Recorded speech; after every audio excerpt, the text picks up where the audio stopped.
Great, welcome back. So as we're going deeper into this now, you've got yourself that is showing up in the relationship. You've got your client showing up in the relationship. And what happens is often our clients or ourselves, we get triggered. Yeah.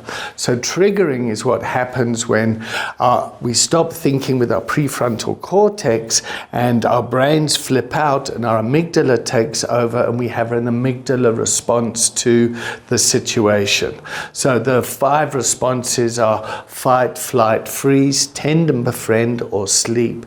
Now we must remember, people in recovery, just coming out of the chaotic environment is a triggering event for them. They are so used to reacting to situations, they don't have the ability to respond.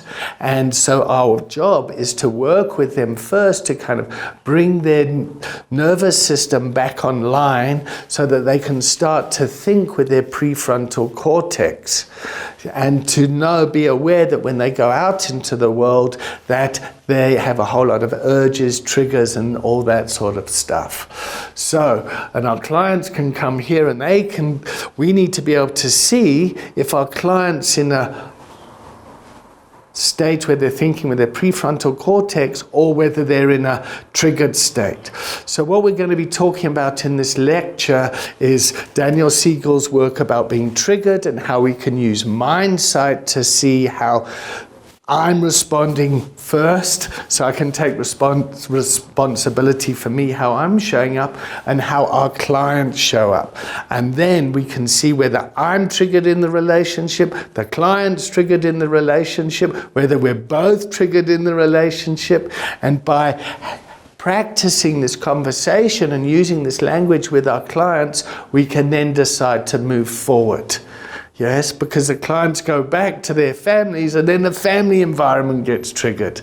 And we can't learn a new sort of behavior unless the prefrontal cortex is back online and our hippocampus, which is where memory is stored, is being filled with new ways of responding to situations. So we learn how to respond to a situation. So when we react, the amygdala knows how to react to a new behavior. And people talk about this, about being powerless. Addicts are powerless. They have a disease. They can't help themselves. And it's true because they're so used to amygdala thinking that this is how I respond when everything's happened.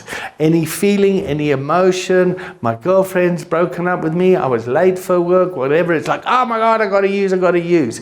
And it takes time for them to learn new behaviors that bring them back online and going forward. So these lectures today are about wellness. We're in the wellness continuum, moving along, and how are our clients learning how to respond in a different way as opposed to reacting. That's all for today. See you next week or the next lecture.